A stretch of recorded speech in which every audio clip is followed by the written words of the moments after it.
Did you know there is an island that Hitler himself called the most heavily fortified piece of rock in the world? Welcome to the incredible story of the Siege of Malta.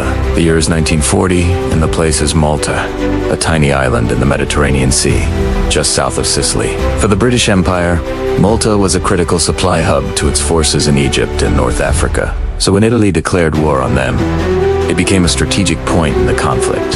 From 1940 to 1942, the island was relentlessly bombed by the Germans and Italians. At first, they managed to take out Malta's air force and most of its infrastructure, but the civilians kept repairing the damage and supporting the defense effort. Despite being under constant threat of air raids and running low on food and other supplies. At one point, the Royal Navy attempted to relieve the starving population by sending in a convoy of ships, but the Germans sank or damaged most of the vessels bringing desperately needed food and other supplies to the island. The survivors were forced to abandon ship, and the sea around Malta became known as the graveyard of convoys. Yet the people of Malta refused to give up. The Royal Air Force stationed on the island, along with the anti-aircraft crews and the local Maltese resistance, fought back against the German and Italian forces. They shot down hundreds of enemy planes and damaged or destroyed many more.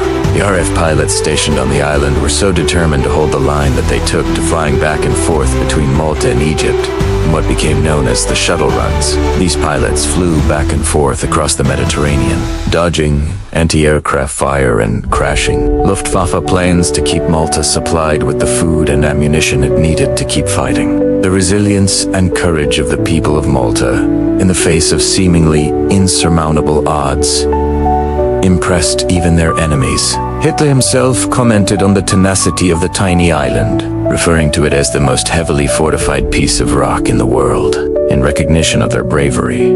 King George VI awarded the entire island the George Cross, the highest award for gallantry that can be bestowed upon a civilian population. The Siege of Malta lasted over 2 years and resulted in over 150,000 casualties. But the island's strategic value was immense. It ensured the Allies' victory in North Africa and the Mediterranean and ultimately helped to secure the whole of the Western world.